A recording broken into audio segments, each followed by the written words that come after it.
बिस्मिल्लाहिर्रहमानिर्रहीम, अस्सलाम वालेकुम। मैं हूं महरीन मन्नान और आप देख रहे हैं प्रोग्राम पाकिस्तान 365। सबसे पहले जानते हैं आज की टॉप स्टोरीज। आपनाए हुर्मुज़ पर ईरान ओमान में मुआहिदा तय, मगर खलीजी ममालिक ट्रंप की पॉलिसियों से मायूस। अमरीकी अड्डों की अफादियत पर सवालात खड़े हो गए। बलूचिस्तान के जिला खारान में सिक्योरिटी फोर्सेज का कामयाब ऑपरेशन, फितना और खवारिज के 7 दहशतगर्द जहन्नुम मुबासिर। जदीद असलहा और गोला बारूद बरामद। 2026 के पहले 8 माह में कर्जा 83,290 अरब रुपए के साथ तारीख की बुलंद तरीन सतह पर, और सालाना महंगाई 9.11% पर पहुंच गई। टॉप स्टोरीज आपने जान ली। प्रोग्राम का बाकायदा आगाज करते हैं और आपको बताएं कि मशरिक वस्ता के नीले पानियों और खलीज के स्ट्रेटेजिक उफक पर इस वक्त ताकत का एक नया और हैरत अंगेज खेल खेला जा रहा है, जहां एक तरफ अमरीकी रुकावटों और धमकियों को पसे पुश्त डालते हुए ईरान और ओमान ने आपनाए हुर्मुज़ में जहाज रानी के रास्ते और नए ट्रैफिक मुआहदे पर इत्तफाक कर लिया है। वहीं तेहरान ने दो टोक ऐलान कर दिया है कि खित्ते में अदम इस्तेहकाम का असल जिम्मेदार ईरान नहीं बल्कि अमेरिका और इसराइल है। सवाल ये पैदा होता है कि क्या इस तारीखी मुआहदे के बाद आलमी पानियों पर से सुपर पावर की इजारादारी हमेशा के लिए खत्म हो चुकी है? ऐसे में वॉशिंगटन पोस्ट की एक रिपोर्ट सामने आई है जिसके मुताबिक सऊदी अरब, मुत्तहिदा अरब इमारात, कतर, कुवैत और बहरीन अब सदर ट्रंप की पॉलिसियों से शदीद मायूस होते जा रहे हैं और उन्होंने अपनी सरजमीन पर बड़े अमेरिकी फौजी अड्डों की मेजबानी जारी रखने पर सवालिया निशान उठा दिया है। सवाल ये है कि क्या खलीजी ममालिक अब अमेरिकी सिक्योरिटी हिसार को कमजोर और गैर महफूज समझने लगे हैं? उधर ईरान ने अपने 3 पायलट्स को कतर की तहवील में होने का इल्जाम लगाया है, जिसकी सख्ती से तरदीद करते हुए दोहा ने कहा है कि सिर्फ एक पायलट की बाकियात मिली हैं। तो सवाल ये उठता है कि कशीदा माहौल में वॉशिंगटन अपने ही इत्तेहादियों के साथ क्या खेल खेल रहा है? शायद यही वजह है कि अमेरिका ने नेटो इत्तेहादियों को सवालनामा भेज दिया है, जिसका मकसद सिर्फ और सिर्फ ट्रंप की पॉलिसियों से अंधी वफादारी और दिफाई बजट की जांच करना है। क्या ये यूरोप पर अमेरिकी डिक्टेशन की इंतहा नहीं है, मगर इस आलमी रस्साकशी के मुतवाजी खित्ते में एक नई अस्करी साफबंदी भी जन्म ले रही है। तुर्क सदर रजब तैयब अर्दवान का ये ऐलान कि मिस्र भी अब मक्का दिफाई मुआहदे का हिस्सा बन सकता है, जिसमें सऊदी अरब, पाकिस्तान और तुर्किया पहले ही शामिल हैं, और दूसरी तरफ सऊदी अरब की क़यादत में 13 ममालिक पर मुश्तमिल नए बहरी दिफाई इत्तेहाद का क़याम, जिसका मकसद आपनाए बाबुल मंदब, बहीरा अहमर और खलीज अदन में महफूज जहाजरानी को यकीनी बनाना है।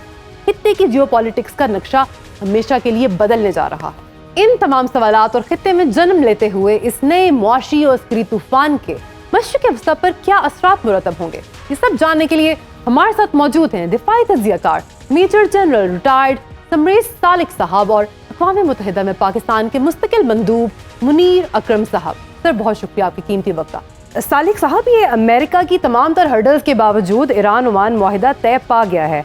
Do you think this means the end of American monopoly और do we see another big war on the horizon? Thank you very much. आपने मुझे प्रोग्राम में इनवाइट किया। मेरे नज़दीक अमेरिका का जो रेट है, अमेरिका की जो रिस्पेक्ट है ओवर द वर्ल्ड, वो कंटिन्यूसली अरोड हो रही है। और ये पर्टिकुलरली जंग जो इट वाज, एक तो ये इल कंसीव्ड, इल प्लान्ड ये जंग थी जिसने कि अमेरिका को बहुत ज़्यादा डैमेज किया है। बहुत लॉफ्टी ऑब्जेक्टिव्स के साथ अमेरिका आया था ईरान के ऊपर चढ़ाई करने, लेकिन वो सारे ऑब्जेक्टिव्स अभी पीछे रह गए हैं, बैक बर्नर पे चले गए हैं। और एक मेन इशू जो है वो रह गया, जो इस वक्त सरफेस पे है, कि स्ट्रेट ऑफ होर्मुज़ को किसी तरीके से खुलवाया जाए। 2 दिन पहले प्रेसिडेंट ट्रंप ने तो यहाँ तक स्टेटमेंट दी कि very soon we are about to defeat Iran, और स्ट्रेट ऑफ होर्मुज़ को वो डिक्लेयर करेंगे एज यूएस टेरिटरी। लेकिन ऑन ग्राउंड जिस तरीके से चीज़ें चल रही हैं, तो वो तो वन कैन से कि it is only day dreaming, where इस तरह की इंडिकेशंस कोई नहीं है। तो जो एग्रीमेंट जो आप जिसका जिक्र कर रही हैं, ये डेफिनेटली अमेरिका का जो डिज़ायर और विश है कि वो स्ट्रेट ऑफ होर्मुज़ के ऊपर अपनी इजारादारी रखे, वो बुरे तरीके से हर्ट होगा इससे। और अभी तक जो अपैरेंटली नज़र आ रहा है कि ईरानियन जो विश और डिज़ायर है वो पूरी होती नज़र आ रही है, और अमेरिका की जो विश और डिज़ायर है वो उससे मैं समझता हूँ कि with every passing day America दूर होता जा रहा है।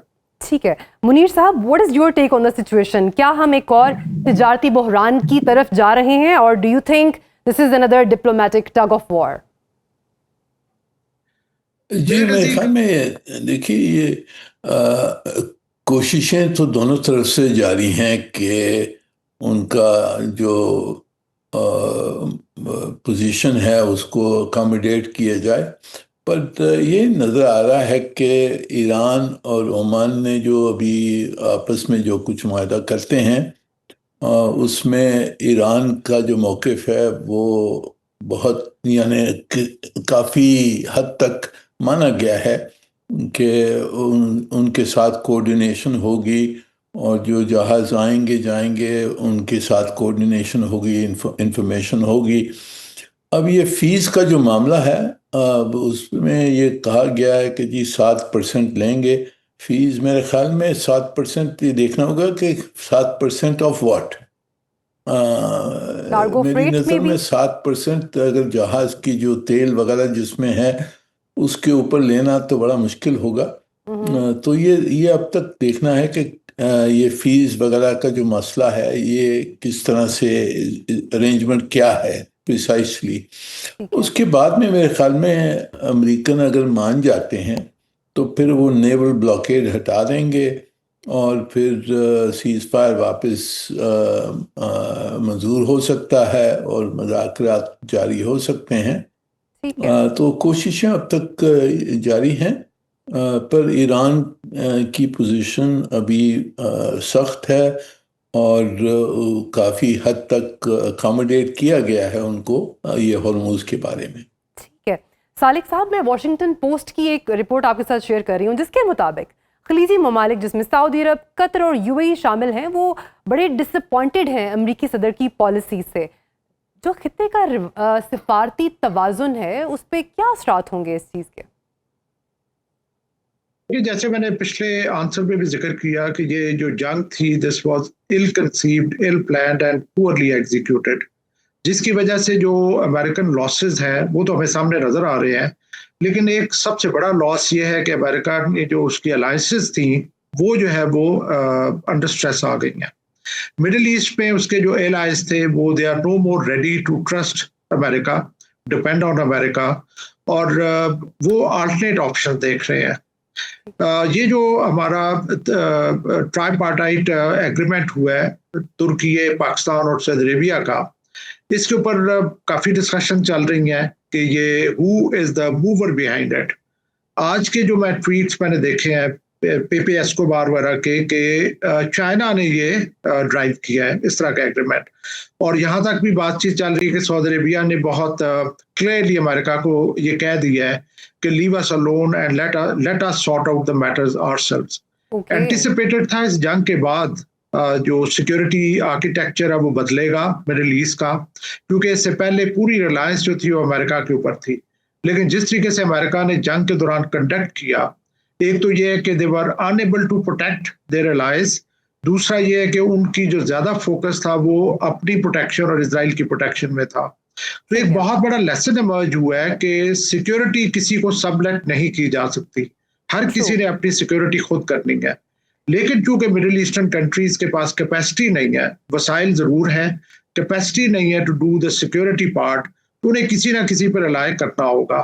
سو ظاہراً یہ نظر آ رہا ہے کہ فیوچر میں یہ جو جس طرح کا جس کو ہم بھی کہہ رہے ہیں کہ جس کے چانسز ہیں کہ یہ گرو کرے گا، this will be functioning to ensure security، اور اس کے پیچھے جو ہے وہ جو ڈرائیور ہوگا وہ چائنا ہوگا۔ سو امریکہ کا ان وے ڈرا ڈاؤن ہے اس ریجن سے۔ مجھے ایک یاد آتی ہے ایک book written by Parag Khanna, futurization, جس میں اس نے کہا تھا کہ first Asia will be Asianized, that means کہ ایشیا کا کنٹرول ایشینز کے پاس آ جائے گا، and then the world will be Asianized 21st century میں۔ تو ہمیں یہ جو ہے ایشیا کی ایشینائزیشن نظر آ رہی ہے کہ جہاں پہ ایشیا کے جو پلیئرز ہیں وہ خود مینیج کریں گے ایشیا کو، نہ کہ ویسٹرن پاورز آ کے اس کو مینیج کریں۔ Truly seems like that time has come۔ Munir صاحب آپ کی کیا ٹیک ہے؟ Why have they verbalized their disappointment like that؟ کیا وہ چاہ رہے ہیں کہ یہ ان کی بات سن کر امریکہ جو ہے وہ اپنا اثر و رسوخ جو ہے اس کو دوبارہ انٹرینچ کرے ریجن میں، اور do they want to say goodbye to Washington اور خود سیلف سفیشینٹ ہونا چاہ رہے ہیں؟ یہ میرے خیال میں جن صاحب نے جو انالیسس دیا ہے وہ دیٹ از جنرل انالیسس، کہ امریکہ کا جو انفلوئنس ہے، امریکہ کا جو ریپوٹیشن ہے، وہ کافی اس کے اوپر دھچکا لگا ہے اس وقت۔ اب تک دیکھیے امریکہ کی شاید پروفائل کم ہو جائے اس خطے میں، پر کس حد تک وہ یہاں سے نکلتے ہیں وہ دیکھنے کی بات ہے۔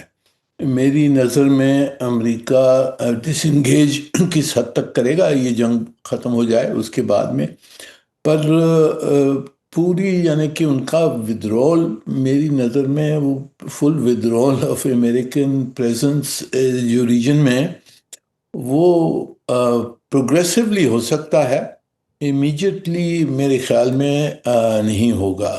جو یہ ٹرائپارٹائٹ معاہدہ ہے، یہ اس سے یہی نظر آتا ہے کہ خطے کے ممالک چاہتے ہیں کہ ہم اپنی سیکیورٹی خود سنبھال لیں، پر کس حد تک وہ ودرو کر سکتے ہیں اور کتنی جلدی ودرو کر سکتے ہیں امریکن امبریلا سے، وہ اب تک میرے خیال میں دیکھنا پڑے گا۔ امیجیٹلی شاید نہیں ہو، پروگریسولی شاید ہو سکے۔ ٹھیک ہے طالق صاحب، میں آپ کی توجہ دلانا چاہوں گی، ایک سوال نامہ بھیجا ہے امریکہ نے نیٹو کو، جس میں انہوں نے دفاعی بجٹ کی بات کی ہے اور اڈوں کے استعمال کے بارے میں بھی سوالات اٹھائے ہیں۔ آپ کے خیال میں یہ ایک ریگولر بائی اینول ریویو ہے، یا ڈو یو تھنک کہ America is trying to dictate its ideologies over Europe? دیکھیں، میں یہاں پہ یہ ذکر کرنا چاہوں گا کہ پریزیڈنٹ ٹرمپ جب 45th پریزیڈنٹ بنے تھے یو ایس کے، تو اس وقت یہ ایک تھاٹ آئی تھی کہ پریزیڈنٹ ٹرمپ جو ہے he is going to be agent of chaos, کیونکہ امریکہ کو پتہ چل چکا ہے کہ جو امریکہ نے پوسٹ سیکنڈ ورلڈ وار جو گلوبل سسٹم لائے تھے، they were beginning to benefit enemies of America more than America itself. So president Trump کو کریکن جو ایک سی ماسٹر ہے اس سے کمپیئر کیا گیا، اور یہ کہا گیا کہ president Trump will shake up everything and then rebuild these organisations.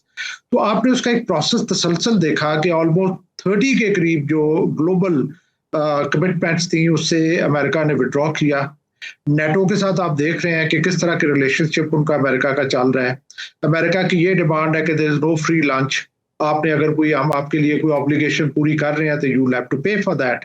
So much so کہ گرین لینڈ کی تھریٹ کریٹ کی گئی نیٹو کو پریشرائز کرنے کے لیے، اور آپ نے یہ بھی دیکھا کہ ابھی ریسنٹلی امریکہ نے کچھ اپنے نیول فورسز جو ہے وہ اس ریجن سے وڈرا بھی کی، اور نیٹو میں ایک کنسرن آیا کہ وہ بھی شاید ٹوٹلی ڈیپینڈنٹ نہیں ہو سکیں گے۔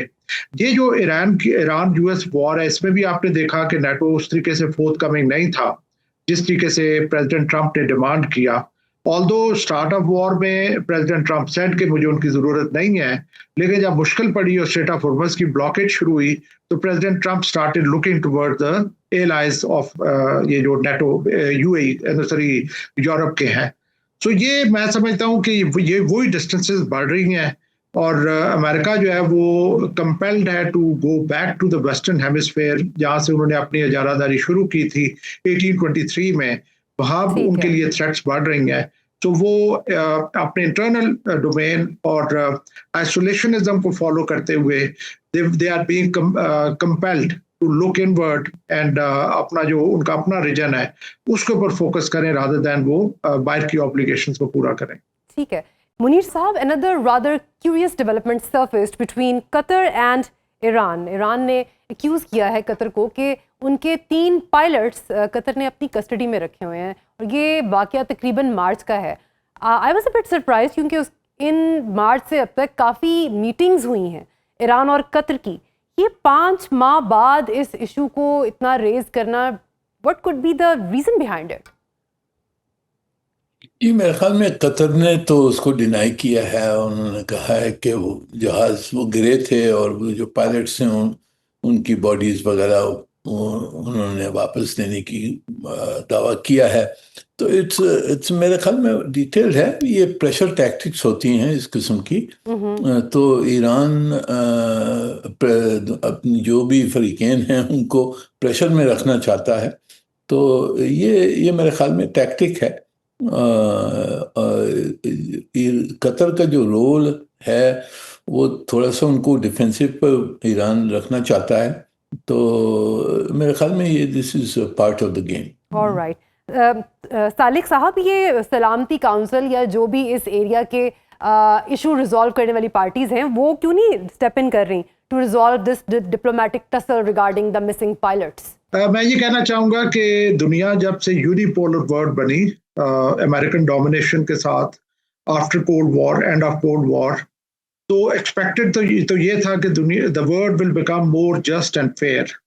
لیکن چونکہ ایک سنگل ہیج پون انہیں اپنے سیلف انٹرسٹ زیادہ ضروری تھے، سو جو گلوبل ہماری جو آرگنائزیشن ہے لائک UN، وہ تو امبیسڈر صاحب بہت اچھے طریقے سے اس پہ کمنٹ کر سکیں گے کہ they have been rendered to a non entity. مطلب US نے ان کو پریشرائز کرنا شروع کیا، ان کو جوتے کی نوک پہ رکھا، ان کی جو کنونشنز تھی ان کو بالکل انہوں نے بالائے طاق رکھا. سو میں اگلے دن پڑھ رہا تھا کہ ایک طرف صدام حسین نے پتہ نہیں 2 یا 3 UN کنونشنز کی وائلیشن کی تھی اور اس کو جو ہے وہ ہینگ کر دیا گیا. ویئرز نتن-یاہو جو ہے اس نے کچھ 70 یا 80 UN کنونشنز کی وائلیشنز کی ہیں اور he scot free and he is thriving. تو یہ وہ ٹائم ہے جب کہ میں سمجھتا ہوں کہ دنیا سب سے زیادہ انجسٹ اور انفیئر رہی ہے as compared to any time in the past, because single hegemon تھا اور اس نے ہی سارا کچھ کرنا تھا.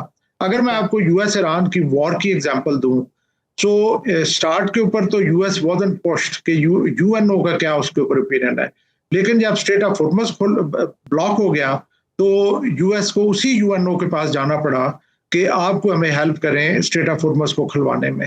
تو اوور آل یہ جو ایشوز جن کا آپ ذکر کر رہی ہیں، میرا خیال ہے کہ جیسے OIC بہت عرصے سے ایک ڈیڈ ہارس بن چکا ہے، اسی طریقے سے UNO نے بھی اپنی ایک جو ایفیکیسی اور اپنی افیکٹونیس لوز کیا over period of time. Alright, it has been rendered into a toothless line. Munir صاحب، یہ جو ریسنٹ اگریمنٹ ہوا ہے، trilateral agreement between Pakistan, Turkey and Saudi Arabia, اور recently mister Recep Tayyip Erdogan انہوں نے یہ بھی کہا ہے کہ probably Egypt will join as well. Sir, American circles میں اس ڈیولپمنٹ کو کیسے پرسیو کیا جا رہا ہے؟ یہ میرے خیال میں دیکھیے، یہ معاہدہ تو ہوا ہے، اس میں آبویسلی جو خطے کے ممالک ہیں اور جو عرب ممالک ہیں خلیج کے، وہ چاہتے ہیں کہ کوئی سپلیمنٹری سیکیورٹی امبریلا ان کو ملے. تو اس کی وجہ سے ترکی اور پاکستان کو شامل کیا اس میں اس جنگ کے دوران. تو میرے خیال میں یہ ایک اچھی پازیٹیو ڈیولپمنٹ ہے خطے کے لیے، اور اس کو آگے بڑھا سکتے ہیں. اس میں دوسرے ممالک شامل ہو سکتے ہیں، اور یہ جو خطے کے ممالک ہیں وہ خود اپنی سیکیورٹی بہتر طریقے سے سنبھال سکتے ہیں. پر اس میں میری نظر میں یہ معاہدہ جو ہوا ہے، اس میں یعنی کہ امریکہ نے اس کو آبجیکٹ نہیں کیا، اور اس سے یہی نظر آتا ہے کہ امریکہ چاہتا ہے کہ اس کا جو فٹ پرنٹ ہے اس ریجن میں وہ تھوڑا کم ہو جائے تو ان کے لیے بھی بہتر ہوگا. ان کی دوسری پرائیورٹیز ہیں جس کو وہ دیکھنا چاہتے ہیں.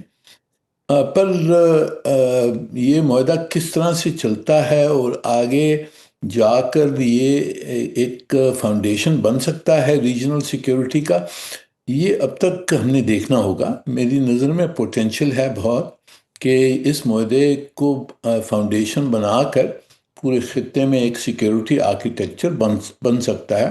اور ایران نے بھی کہا ہے کہ وہ ریجنل سیکیورٹی آرکیٹیکچر چاہتا ہے. پر آگے جا کے دیکھنا ہوگا کہ اس میں شامل کون سے ملک ہوتے ہیں اور وہ کس طریقے سے ایران سے ڈیل کرتے ہیں اور اسرائیل سے ڈیل کرتے ہیں، کیونکہ یہ دو طاقتیں ہیں جو باہر ہیں اس کے. اور اب اس میں دیکھنا ہوگا کہ اس کو کس طرح سے استعمال کیا جاتا ہے کہ ایک ریجنل سیکیورٹی آرکیٹیکچر بن سکے. یہ پاکستان کی تو کوشش یہی ہوگی کہ ریجنل سیکیورٹی آرکیٹیکچر بن جائے جس میں ایران کے ساتھ بھی تعلقات سر فار آل آف اس. سر، مجھے بریک کا کہا جا رہا ہے. منیر اکرم صاحب اینڈ سمریز سالک صاحب, really thankful to you for your input and your time. Viewers, let's take a short break and I'll see you in a bit. Welcome back. پروگرام میں کچھ بات کریں گے پاک سرزمین کو دہشت گردی سے پاک کرنے کے مشن کی. बलूचिस्तान में सिक्योरिटी फोर्सेस का ऑपरेशन रद्दुल फितना 3 जारी है।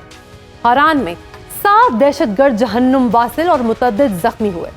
सिक्योरिटी जराए के मुताबिक दहशतगर्दों के ठिकानों से जदीद असलहा, भारी मिकदार में गोला बारूद, जंगी सामान, 2 गाड़ियां और 1 मोटरसाइकिल भी बरामद हुआ। सिक्योरिटी फोर्सेस ने फितना और खवारिज के ठिकानों को भी मुकम्मल तौर पर तबाह कर दिया। हलाक दहशतगर्द लूटमार, भत्ताखोरी, अगवा बराए तावान, टारगेट किलिंग और खुदकुश हमलों की मनसूबाबंदी में मुलव्वस थे। बलूचिस्तान में खवातीन रहनुमा भी इस दर्द में बराबर की शरीक हैं। डिप्टी स्पीकर गजाला और दीगर रहनुमाओं का क्या आपको सुनवाते हैं। तमाम जो बंदा जिसके दिल में थोड़ा सा भी खुदा का खौफ होगा या इंसानियत रखता होगा, हर बंदा उसके लिए जो है उसके लिए एक अफसोसनाक वाक़या है। अगर जो दहशतगर्द ये समझते हैं कि वो इस तरह शहीद करके वो अपने मकासद हासिल करेंगे, तो इससे तो मेरे ख्याल में एक ना तो वो अपने मकासद हासिल कर सकते हैं, बल्कि जो उनका बयानिया है वो भी बहुत हद तक ख़त्म होता है। तो ये कौन सी बलोचियत है, ये कौन सा गैरत है? और गैरत की नांगो नामूस की अब बात नैरेटिव इनको चलाने की ज़रूरत नहीं है मेरे ख्याल से बलूचिस्तान में, ना ही ये नैरेटिव बिकेगी। इस पर बात करने के लिए हमारे साथ मौजूद हैं दिफाई तजियाकार ब्रिगेडियर रिटायर्ड मसूद खान साहब। सर, बहुत शुक्रिया आपकी कीमती वक्त का। ये बताइएगा कि क्या बलूचिस्तान के इलाके खारान में फितना और खवारिज के खिलाफ ऑपरेशन रद्दुल फितना 3 के तहत की जाने वाली इस फैसला कुन कार्रवाई के बाद दहशतगर्दों के नेटवर्क्स का मुकम्मल खात्मा मुमकिन हो सकेगा जो मासूम शहरियों को निशाना बनाने की मनसूबाबंदी कर रहे थे? जी बहुत शुक्रिया। देखिए, let's understand Balochistan is 44% of Pakistan. पाली उनके जो डिस्ट्रिक्ट है, that district almost Khyber Pakhtunkhwa के बराबर है। So that is the vastness of the terrain. और फिर ऊपर से ये है दहशतगर्दी के ये होता है कि initiative is always with the terrorist. वो आते हैं, सरप्राइज से अचीव करते हैं और उसके बाद गायब हो जाते हैं।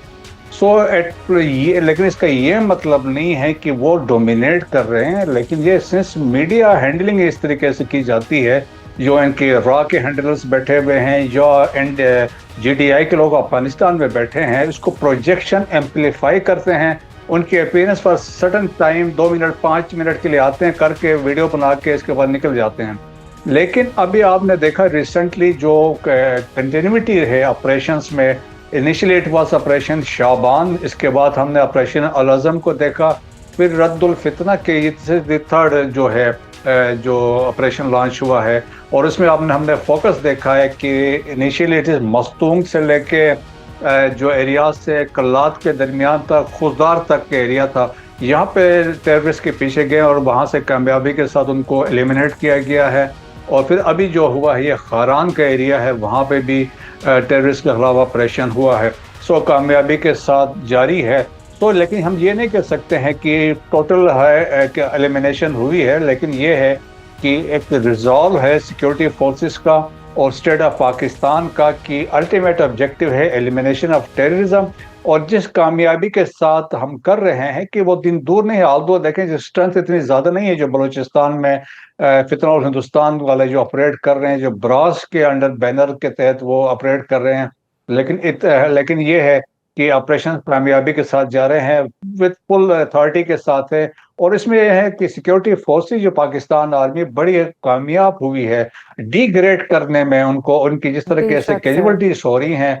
और इवन रिसेंट DGISPR की प्रेस ब्रीफिंग में हमने देखा जो मैक्सिमम ऑपरेशन बलूचिस्तान में हुए और कामयाबी के साथ हुए हैं, और ये कामयाबी के साथ जारी रहेंगे और अल्टीमेटली है elimination from across Balochistan. We are really hoping for that. Sir, ये जो हलाक होने वाले दहशतगर्द के पास से भारी मिकदार में जदीद असलहा और जंगी सामान बरामद हुआ है, doesn't that confirm that these terrorists had organized external support? इसमें तो कोई शक नहीं है। और देखें कि जब American when they left Afghanistan तो दे लेफ्ट बिहाइंड $7.2 बिलियन का वेपन्स थे। और फिर इम्पोर्टेंटली ये है कि तमाम लेटेस्ट वेपन्स हैं, नाइट विजन डिवाइसेस हैं, थर्मल इमेजरी के साथ वेपन्स हैं, स्नाइपर जो राइफल्स हैं उनके पास हैं, हॉकी मशीन गन है, AK-47 है। और इसके अलावा अभी तो recently they are also getting drones from India से आ रहे हैं और उनको असेंबल करते हैं। तो अब इसमें यह है कि हम जब बलूचिस्तान स्पेसिफिक देखते हैं तो Kandahar is the basic hub of, आप समझ ले, द ऑपरेशन हेडक्वार्टर है एज फार एज फितना और हिंदुस्तान इज कंसर्न। इनका एरिया है कंदहार में, दिस एरिया नोन एज मीना और मीना। वहां पे है, और पिछले कई सालों से मैं भी फॉर द लास्ट 20-25 ईयर्स उस एरिया से ये ऑपरेट करते हैं। फिर बॉर्डर एरिया में आते हैं तो कंदहार, स्पिन बोल्डक के एरिया में, हेलमंद में और निमरोज से, वहां से ये ऑपरेट करते हैं। So base of operation the epic centre इस अफगानिस्तान, वहां से आते हैं वेपन से। और ये है कि फुली बेसिकली जो ऑपरेशंस होती है normally they are conceived by रॉ और फैसिलिटेटेड बाय जीडीआई, और फिर अकॉर्डिंगली करते हैं। स्पेशली अगर आप देखें हेरोफ के नाम से ऑपरेशन हुए हैं, इसके पीछे भी जो माइंड था वो रॉ का था, या जो रेलवे जो उसको जाफर एक्सप्रेस को हाईजैक किया था, तो again it was behind the रॉ, क्योंकि रॉ देवर in communication. So Indian hand तो 100% है, इनरिफ्यूटेबल एविडेंस है। We have already submitted 5 dossiers of Indian involvement. और आपको याद होगा 2009 में पहला डोजियर सबमिट हुआ था, जब शर्म और शेख में व्हेन गिलानी साहब then prime minister confronted Manmohan Singh Indian prime minister, और उन्होंने खुद मान भी लिया था कि हम अफगानिस्तान इंडियन रॉ जो है आप बलूचिस्तान में क्या कर रहे हैं। अजीत डोभाल ऑन रिकॉर्ड है कि वो उसने कहा था कि हम बलूचिस्तान में क्या कुछ कर सकते हैं। सो इंडिया देखें इज ए कंट्री है जो टेररिज्म को स्टेट पॉलिसी के तौर पर यूज कर रहे हैं, and Afghanistan is a country which is hosting and exporting terrorism. At the same time they are facilitating the Indian रॉ, और वो अगेंस्ट पाकिस्तान वहां से जो टेररिज्म है बलूचिस्तान उनके जैसे कि आप कह रहे हैं कि Afghanistan and India are involve and they are all behind this, और अब तो कल जो यूएन की रिपोर्ट आई है उसमें भी इस बात की तस्दीक हो गई है कि अफगानिस्तान की सरजमीन को यूज़ किया जा रहा है पाकिस्तान में दहशतगर्दी फैलाने के लिए। पाकिस्तान को इस सिचुएशन में हमसाया ममालिक के खिलाफ कौन से इकदाम उठाने चाहिए? देखिए, पाकिस्तान ने, अगर आपको यू रिकॉल, हमने तमाम वो ऑप्शंस करके देखे हैं कि जो अफगानिस्तान को कन्विंस कर सके। आपने देखें कि जरगे भेजे, आपने उलमा को भेजा यहाँ से, और इसके अलावा फिर आपने बातचीत के लिए आपने एम्बेसडर दुर्रानी को हमने देखा, फ्रिक्वेंटली विजिटिंग एम्बेसडर सादिक को हमने देखा, फॉरेन मिनिस्टर को जाते हुए देखा, डिफेंस मिनिस्टर को देखा, इंटीरियर मिनिस्टर को वहाँ पे देखा, और फिर इसके बाद दोहा वाली बातचीत भी हुई, इस्तांबुल वाली बातचीत भी हुई, रियाज वाली बातचीत भी हुई, और उरमची वाली बातचीत भी हुई। इसका मतलब ये था they are able to destabilise Pakistan India के सपोर्ट से, क्योंकि there are 2 countries, one is India, the other is Afghanistan, जिन्होंने पाकिस्तान को दिल से एक्सेप्ट नहीं किया है as a independent sovereign state as their neighbour.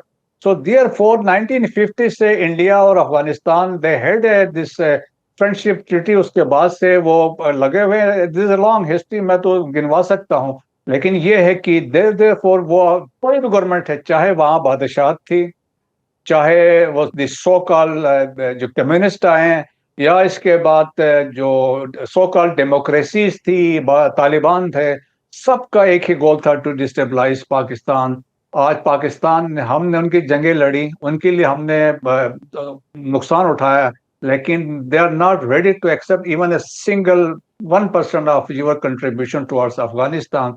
वो इंडिया के साथ कहते हैं कि हमारा डीएनए एक है, तो लेकिन आप देखें एक तरफ से वो कहते हैं कि the so called pious Muslims they are in cahoots with the Hindutva republic के साथ मिल चुके हैं against Islamic republic of Pakistan. So that is their credibility, और सो उनसे हम तवक्को कोई नहीं कर सकते हैं। दैट्स व्हाई ऑपरेशन गजब लिल हक जारी है, और ये तब तक जारी रहेगा जब तक जो हमने डिमांड्स रखी हैं वो पूरी नहीं होती है। ऑपरेशन कंटिन्यू होगा as and when required intelligence. We need to see it till end. मुझे अब ब्रेक का कहा जा रहा है।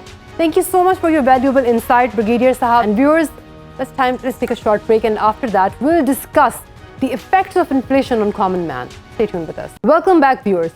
क्या आपने कभी सोचा है सरकारी इदारा शुमारियात का महकमा जब महंगाई की शरह के कम होने की बात करता है तो सब्जी थैले में उठाते हुए गरीब के मुंह से आह क्यों निकलती है? आज जमात इस्लामी ने इसी सवाल का जवाब मांगने के लिए कराची, पेशावर, क्वेटा और लाहौर में धरने दे दिए हैं। गवर्नर हाउस के बाहर, वजीर आला हाउस के सामने जमात इस्लामी पेट्रोल पर फी लीटर ली जाने वाली लेवी के खिलाफ सरापाए एहतजाज है।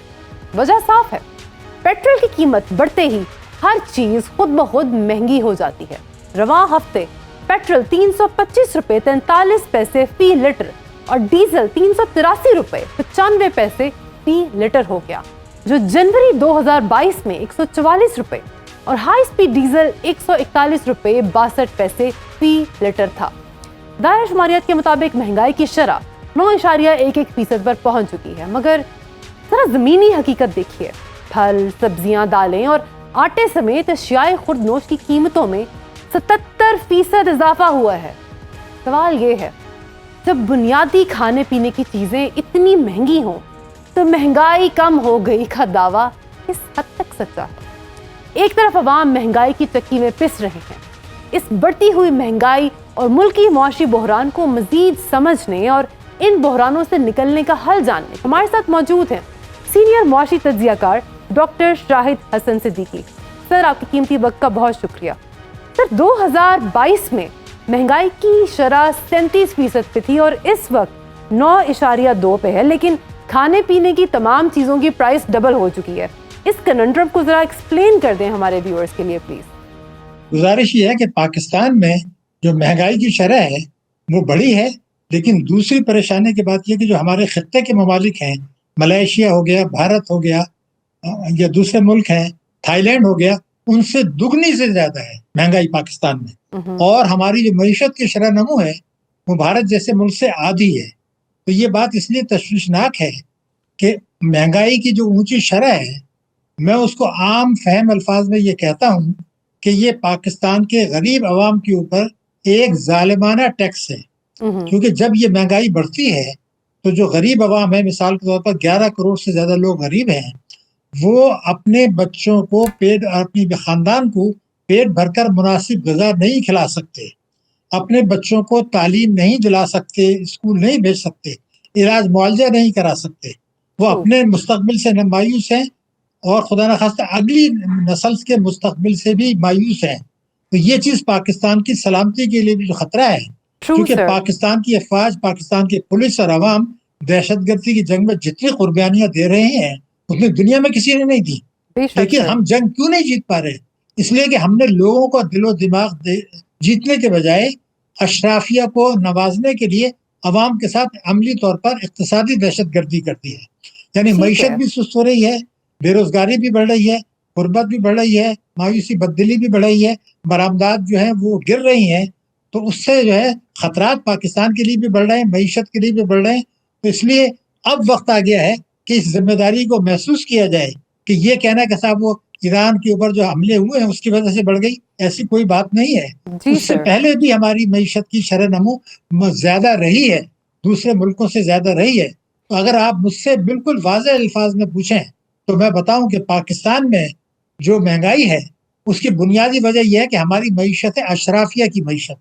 हम अशराफिया को, ताकतवर तबकों को नवाजते हैं, आवाम को कुचलते हैं और उसमें शामिल है वफाकी हुकूमतें तमाम, सिर्फ ये नहीं, सूबाई हुकूमतें, पाकिस्तान की पार्लियामेंट, पाकिस्तान की सूबाई असम्बलियाँ, पाकिस्तान के ताजिर, पाकिस्तान के सनतकार, पाकिस्तान के सिविल ब्यूरोक्रेसी, पाकिस्तान के बैंक्स, पाकिस्तान के इस्लामी banks. True sir, no doubt corruption is the root cause of all evil. जी सर। सर, लेकिन करप्शन तो जिस तरह से आप कह रहे हैं ये एक थोड़ा यूनिवर्सल इशू नहीं है। For example I am sure India में भी करप्शन होगी, लेकिन जैसे कि आपने पहले कहा कि इंडिया में इन्फ्लेशन रेट 4.45% है, ऑलमोस्ट हाफ एज आवर्स।